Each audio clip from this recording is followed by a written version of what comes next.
गूंगी बहू अंधी सास। एक परिवार में 5 लोग थे।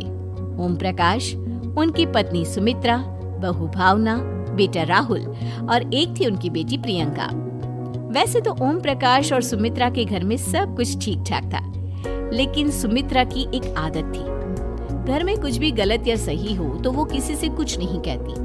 और भावना स्वभाव की इतनी सीधी सादी थी कि अगर कोई उसके साथ गलत भी करता तो भी वो उसे कुछ नहीं कह पाती। इसी के चलते प्रियंका और राहुल घर में मनमानी चलाते रहते, क्योंकि घर को संभालने वाली औरतें इस तरह से रहती थी जैसे वो गूंगी और अंधी हो।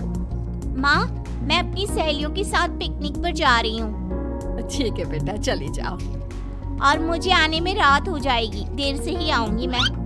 अच्छा, कोई बात नहीं बेटा।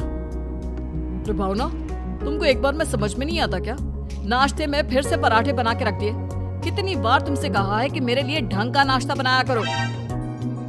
ठीक है जी, आगे से ध्यान रखूंगी। अरे ये बहू से किस तरह से बात कर रहे हो तुम राहुल? अरे तो और क्या करूं पापा, इसको कही बात एक बार में समझ में ही नहीं आती। सुमित्रा, तुम अपने बेटे को समझाती क्यों नहीं? बहू से बात करने का ये क्या तरीका है? अरे जिसकी जैसी मर्जी आए करो, मुझे क्या। भावना बेटा, तुम भी तो कभी कुछ कहा करो। इस तरह क्यों सबकी बातें सुनती रहती हो?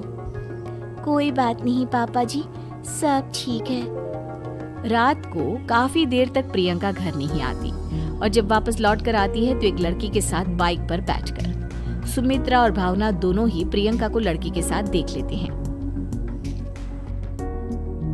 आज तो जोर से डांट पड़ने वाली है, लेकिन मैं डर क्यों रही हूँ? माँ तो सब कुछ देखकर भी अंधी बनी रहती है। और रही बात भाभी की, वो किसी को कुछ नहीं बताने वाली। कहने को भगवान ने आवाज दी है, लेकिन गूंगी है गूंगी। अरे प्रियंका बेटा, इतनी रात को कॉलेज से लौट कर आ रही हो? कहाँ गई थी तुम? पापा, वो सहेली के घर पर थी, पढ़ाई करने के लिए रुक गई थी। अच्छा, ठीक है, जाओ अपने कमरे में जाओ और सो जाओ। सुमित्रा ने अपनी बेटी को एक लड़की के साथ इतनी रात को आते देखकर भी उससे कुछ नहीं कहा और भावना ने भी इस बारे में किसी से कोई बात नहीं की। कुछ दिनों के बाद मामा जी का फोन आया था। उन्होंने प्रियंका के लिए कोई रिश्ता ढूंढा है। लड़के वाले उसे देखने आ रहे हैं। अरे मुझे नहीं करनी शादी वादी, किसी लड़की को बुलाने की कोई जरूरत नहीं है। ये तुम क्या कर रही हो प्रियंका बेटा? तुम्हारी शादी की उम्र हो चली है और तुम्हारे मामा जी ने बहुत अच्छा रिश्ता बताया है। पापा, अब जिद क्यों कर रहे हैं? और आप क्यों मेरी मर्जी के खिलाफ शादी कराना चाहते हैं? अरे माँ, इसको समझाइए ना। आपकी बेटी, आप तो बस चुपचाप सब कुछ होते हुए भी देखती रहती हैं। अरे तो क्या कहूँ, और मेरे कहने से क्या हो जाएगा? वैसे भी गलत क्या हो रहा है, सब कुछ सही तो है। भावना बहू, देखो तो प्रियंका हमारी बात नहीं समझेगी, लेकिन वो तुम्हारी हम उम्र है। क्या पता तुम्हारे कहने से उसे कुछ समझ में आ जाए। नहीं पापा जी, मेरे कहने से कुछ नहीं होगा। मैं प्रियंका को कैसे समझा सकती हूँ? वो ननद है मेरी, कहीं मेरी किसी बात का बुरा मान गई तो? सुमित्रा और भावना में से कोई भी प्रियंका को कुछ नहीं समझाता। इस बात से राहुल और ओम प्रकाश जी दोनों ही परेशान हो जाते हैं। और फिर जब लड़का प्रियंका को देखने के लिए आता है, मुझे आपकी बेटी बहुत पसंद है, मैं उसके साथ शादी करने के लिए तैयार हूँ। देखो, मुझे तुमसे शादी नहीं करनी, और ये बात जितनी जल्दी समझ में आ जाए अच्छा रहेगा। अरे तो फिर आप लोगों ने मुझे यहाँ बुलाया ही क्यों? माफ कर दो बेटा, वो हमारी बेटी जरा गुस्से में है। हम उसे समझाने की कोशिश करते हैं। हाँ, देखिए आप नाराज मत होइए, वो तो उसने बस ऐसे ही कह दिया होगा। अरे कोई ऐसे ही कुछ कहता है क्या? और ये आपकी पत्नी और माँ, ये दोनों इस तरह चुपचाप क्यों बैठे हैं, जैसे इस घर के मेंबर ही ना हो? आपके घर में सब कुछ ठीक तो है ना? अरे सब कुछ ठीक है बेटा। सुमित्रा, समझाओ ना अपनी बेटी को। अरे क्या समझाऊं, क्या होगा समझाने से? सब ठीक ही तो हो रहा है, गलत क्या हो रहा है? भावना, प्रियंका को अंदर लेकर जाओ और उससे समझाओ कि कितना अच्छा रिश्ता है। इतना अच्छा लड़का है, इस तरह से बिहेव ना करे। नहीं जी, मैं किसी से कुछ नहीं कह सकती जी। अरे अजीब परिवार है, मुझे तो यहाँ से निकलना पड़ेगा। इस तरह से तो आपकी बेटी की शादी किसी से नहीं हो सकती। जिसके घर की औरतें गूंगी और अंधी बनकर बैठ जाए, उस घर का कुछ नहीं हो सकता। ओम प्रकाश और राहुल सुमित्रा और भावना की हरकतों की वजह से बहुत परेशान हो जाते हैं। एक दिन वो दोनों आपस में बात करते हैं। पापा, समझ में नहीं आता कि भावना और माँ को कैसे समझाया जाए। सही कहते हो बेटा, तुम और मैं काम के सिलसिले में सारा दिन घर के बाहर रहते हैं और घर की दोनों औरतें जिन्हें सारा घर संभालना चाहिए गूंगी और अंधी बनकर बैठी हैं। पापा, आप ही बताइए इसका क्या उपाय है? मेरी तो कुछ समझ में नहीं आता बेटा, लेकिन हमें कुछ तो करना पड़ेगा क्योंकि इन सब की वजह से प्रियंका बहुत ज्यादा बिगड़ती जा रही है। तुमने देखा उसने किस तरह से बिहेव किया था। अरे लेकिन पापा, हम करेंगे क्या? हमें एक नाटक करना होगा। कुछ दिनों के लिए हम भी गूंगे और बहरे बन जाते हैं, उसके बाद इन दोनों औरतों को अकल आएगी। हाँ पापा, शायद आपकी बात ठीक है। हम दोनों हर बार बात को संभाल लेते हैं और इसी वजह से माँ और भावना कुछ भी करने की कोशिश ही नहीं करते। और फिर अगले दिन, भावना, नाश्ते में क्या बनाया है? जी पराठे बनाए हैं। मेरे लिए पोहा बना दो। अच्छा जी ठीक है, अभी बना देती हूँ जी। बहू, नाश्ते में क्या बनाया है? पापा जी, पराठे हैं और पोहे बन रहे हैं।